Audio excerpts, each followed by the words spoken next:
for it to be a primary forum for both shaping and articulating the policies of the United States towards Africa. I believe that China is a global threat that must be confronted globally. And that means region by region, territory by territory, and nation by nation. The challenges posed by China and Africa are vast. However, there are also immense opportunities for advancing America's national security interests. Today's hearing focuses on China's dominance of critical minerals in Africa and on the importance of strengthening U.S.-Africa partnerships to secure the United States supply chain of critical minerals. We face acute threats to those supply chains, and there are enormous opportunities for American businesses to flourish in Africa. For years, the Chinese Communist Party has been working systematically to dominate Africa's critical mineral sector. China is pouring billions into its Belt and Road Initiative. It uses infrastructure loans to trap African nations in debt and then leverages that debt to secure mining rights, as it does in so many other contexts to advance Chinese interests. China has gained control over cobalt, lithium, and other rare earth minerals in countries like the Democratic Republic of Congo, Tanzania, and Zimbabwe. The CCP's activities have enabled China to attain a dominant global role in the processing and refinement of critical minerals and to dramatically influence global supply chains, availability, and prices. Today, China refines more than 70% of the world's cobalt and controls a vast share of rare earth processing. That should alarm every American because it means the economy, the energy transition, and even the defense supply chains depend on the Chinese Communist Party. The United States relies heavily on China to refine critical minerals, even those that originate in Africa. It is a glaring, persistent, and acute national security threat. No doubt, wherever possible, we should be seeking to onshore our critical minerals supply chain. Africa, a land rich with everything the modern world needs and yet owned by none who live upon it. From the jungles of the Congo to the dry red plains of Namibia, under the surface lies the real currency of the 21st century. Not gold, not oil, but minerals. Cobalt, lithium, copper, rare earths, the lifeblood of technology. The same minerals that power your smartphone, your electric car, your nation's future. But behind the shine of progress lies something the world wasn't meant to see. Because somewhere in the heart of Africa, the United States has quietly built what insiders call the secret mineral corridor. A network of mines, military bases, and political deals stretching thousands of miles connecting resources, roads, and regimes in ways that never appear on a map. Officially, it's called partnership. Unofficially, it's mineral control. For decades, the U.S. watched China sweep through Africa, locking up mines, signing billion-dollar deals, and securing the materials that feed the world's factories. Washington was late to the game, but it was never out. Because while the headlines talked about Beijing's rise, America was building something quieter, hidden in plain sight. A corridor of influence that begins in the shadows of the Pentagon and ends deep beneath African soil. Start in Niger, where U.S. drones patrol the skies under the banner of counterterrorism. Move south to Zambia, where copper and cobalt flow through companies with American ties. Then cross into the Democratic Republic of Congo, the world's cobalt capital where front companies and development projects disguise their real mission, securing supply for the next century. Together, they form a silent artery pumping Africa's raw wealth straight into the veins of American industry. It's not an official route. There are no flags, no declarations, only contracts, concessions, and quiet cooperation. To understand this corridor, we must go back to when Europe carved Africa with rulers and rifles. They called it civilization, but the real story was extraction. Colonialism changed its colors, not its purpose. Today, the tools are different. Trade agreements instead of treaties, corporations instead of crowns, aid programs instead of armies. But the goal remains the same: to own the minerals without owning the land. In 2019, the U.S. quietly launched the Energy Resource Governance Initiative, a name that sounds harmless, even helpful. Its mission: to secure supply chains for critical minerals. Behind closed doors, however, this initiative became the backbone of the new scramble, one that ties African governments to American corporations through loans, joint ventures, and promises of stability. And wherever those minerals go, so does the U.S. military footprint. AFRICOM, the U.S. Africa Command, insists its presence is about fighting terrorism. But analysts say the pattern tells another story. Bases near cobalt zones, missions near lithium belts, training programs near copper roots. Coincidence? Or a quiet design, one drawn not by generals but by geologists and bankers? On the ground, the story looks different. For the miners' men who dig with their bare hands, it's not geopolitics, it's survival. They see no Pentagon, no corridor. Only dust, hunger, and a promise that never reaches them. Yet what they extract fuels empires. Every gram of cobalt from their soil ends up in American batteries, satellites, and weapons. A single smartphone needs 30 different minerals, most of them found here in Africa. And as the world races toward electric futures, demand is exploding. The US knows it, China knows it, Europe knows it. Africa sits at the center of a global tug-of-war, a war fought not with soldiers but with supply chains. In Washington, officials speak of strategic partnerships. They call it securing critical minerals for national security. But national security for whom? When the United States signs a mineral deal with an African nation, the benefits rarely stay local. Contracts are structured through Western banks, royalties flow through offshore accounts, and local communities remain where they always have, rich in resources, poor in return. It's the oldest story in Africa, written for the age of clean energy. While American tech giants advertise sustainability and green innovation, few mention where their minerals come from or who pays the price. Behind every lithium battery is a miner who's never touched a smartphone. Behind every electric car is a child digging in the dark. And behind every promise of progress lies a corridor of quiet deals, all leading back to the same destination: control. Some African leaders see through it. They speak of sovereignty, of industrialization, of building Africa's own supply chains. But every time they rise, pressure follows. Loans tighten, sanctions appear, military assistance is offered. The corridor protects itself, not with walls but with dependence. They call it the secret mineral corridor because it's invisible to the eye. But its effects are everywhere. A shipment from Kinshasa to Houston. A cobalt deal between Lusaka and Washington. A quiet visit from a U.S. envoy to a mining site no journalist can enter. Every link forms part of a chain that binds Africa's future to America's power. This is not a story of villains and victims. It's a story of systems built to look fair but designed to favor one side. And as the world moves toward renewable energy and digital dependence, the question grows louder. Will Africa rise as a partner? Or remain a quarry for the powerful? They say sunlight is the best disinfectant, but in Africa's mineral heartlands, the light rarely reaches the bottom, because beneath the soil, beneath the slogans of progress and partnership, lies a corridor the world wasn't meant to see, and it runs deeper than anyone is willing to admit. They say maps never lie, but in Africa, even the maps tell half-truths, because the real network that connects America to Africa's minerals doesn't appear in any atlas. It's drawn in contracts, not coordinates, in boardrooms, not borders, and its architects wear suits, not uniforms, long before the first U.S. drone flew over the Sahel. The groundwork had already been laid through the quiet power of finance. For decades, institutions like the World Bank and the International Monetary Fund offered African nations loans to develop. But each loan came with invisible strings, policies that forced countries to privatize their mines, open their markets, and let foreign investors take control. It was called structural adjustment. In reality, it was structural dependence. By the 1990s, Africa's mining industries no longer belonged to Africans. Ownership had shifted not to colonial empires but to multinational corporations with headquarters in New York, London, and Toronto. That's when Washington saw its opening. The new century brought a new threat: China. As Beijing poured billions into African roads, ports, and railways, the United States began to panic. If China controlled Africa's minerals, America's tech industries, and even its military would be vulnerable.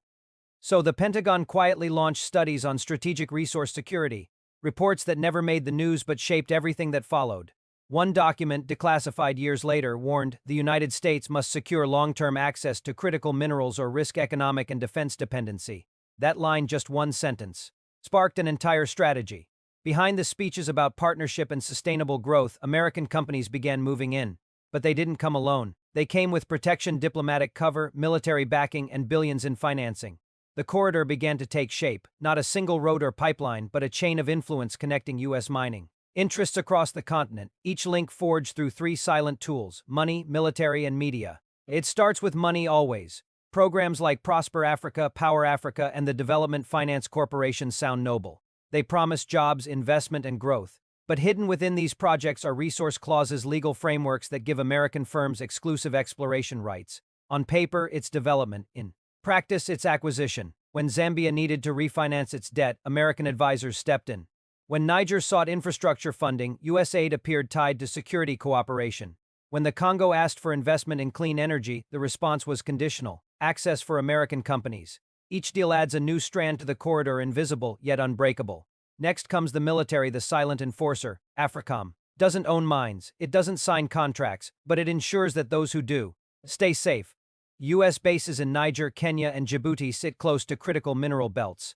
Security training programs often overlap with mining zones, and where there's instability, coups, insurgencies, unrest, U.S. assistance follows fast. Coincidence? Hardly. Every soldier deployed, every drone launched, every training mission conducted helps keep the corridor open.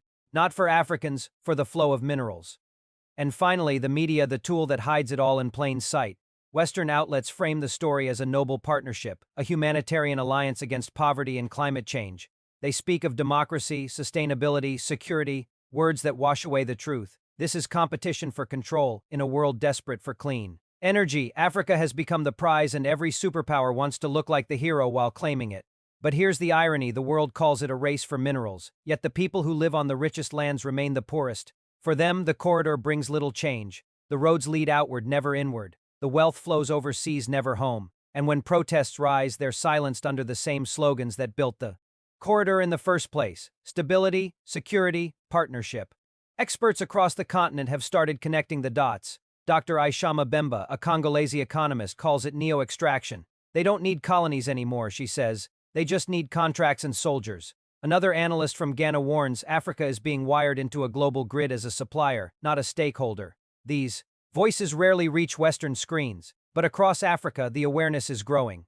China builds railways, ports, and entire industrial zones.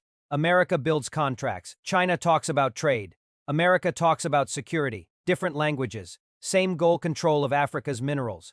But while China's influence is visible, cranes, highways, skyscrapers, America's strategy is invisible. Follow the shipments. From Lubumbashi to the port of Mombasa. From Mombasa to Houston, Texas, or San Diego, or Detroit. Every ton of cobalt, copper, or lithium fuels the same industries that shape American dominance: technology, defense, energy. The corridor isn't just about minerals. It's about maintaining the hierarchy of global power, with Africa still at the base. Yet something is shifting. Africa's youth, tech-savvy, connected, and informed, are starting to question the pattern. Why must Africa export raw materials instead of finished products? Why must foreign powers decide the price of African progress? And why do partnerships always seem to benefit everyone except Africans? These questions threaten the very foundation of the corridor, because if Africa begins to process its own minerals, build its own industries, and control its own supply chains, the corridor collapses. And that's the fear in the classified circles of Washington. That fear has a name: resource nationalism. They call it a threat, but to Africans, it's liberation.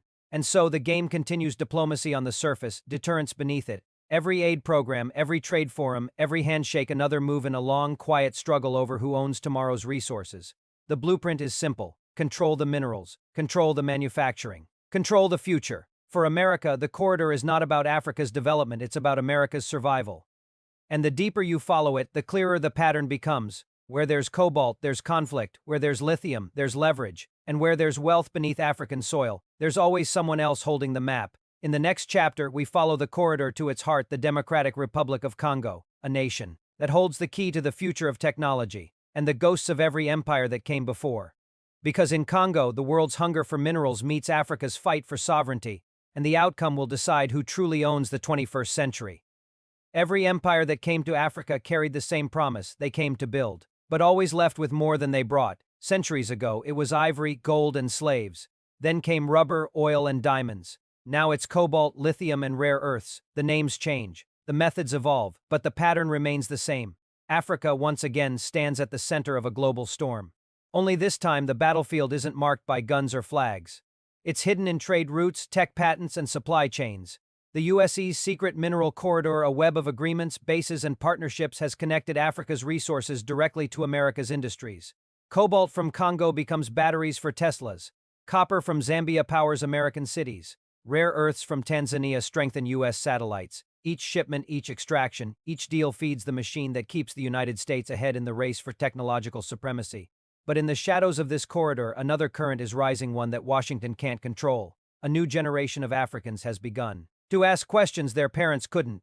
Why must Africa export what it can refine? Why must our leaders sign contracts they don't read? Why must development always come with a foreign flag? These voices aren't isolated anymore. They're amplified through social media, podcasts, underground documentaries, and citizen journalism, and they are rewriting the story that the corridor tried to bury. In the streets of Kinshasa, Lusaka, and Niamey, the slogans echo louder than the drills in the mines, not against progress but against exploitation. Because Africa is not asking to retreat from the world, it's asking to own its role within it. The corridor may have been built to move minerals, but it has also moved awareness from silence to defiance. Now, as the United States and China circle each other over Africa's wealth, the continent faces a choice. Will it remain a chessboard or become a player? Washington offers stability, military support, and strategic partnership. Beijing offers infrastructure, trade, and mutual benefit. But both are after the same prize, the keys to the future, Africa's minerals.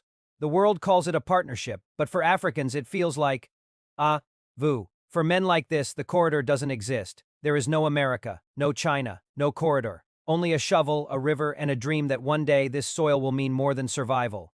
And yet every ounce he digs changes the balance of global power. He doesn't know it, but his sweat shapes the technologies of tomorrow. He is both invisible and essential. Demand for critical minerals is expected to triple by 2040. Electric cars, artificial intelligence, renewable grids. The more the world goes green, the deeper it digs into Africa. The irony is bitter. The so-called Green Revolution is being powered by some of the world's darkest mining conditions. For the West, clean energy means a cleaner conscience. For Africa, it means a heavier burden. But something is shifting in the halls of power, too. Across the continent, leaders are beginning to rethink their approach. The African Continental Free Trade Area, a new framework to integrate regional economies, could finally change the rules. If African nations unite their mineral strategies, negotiate as one, and invest in local manufacturing, they could transform the corridor into something new.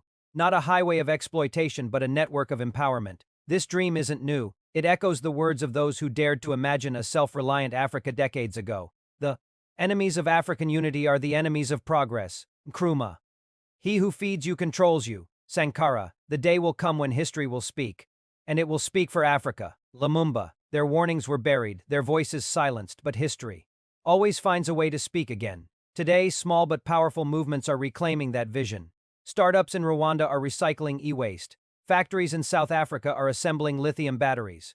Engineers in Kenya are designing electric bikes powered by African cobalt. These are not isolated sparks, they are the beginnings of a new current, one that could short-circuit the corridor altogether. Because once Africa begins to process what it mines, the corridor loses its power. The United States built the corridor to secure its future, but in doing so, it may have awakened Africa's.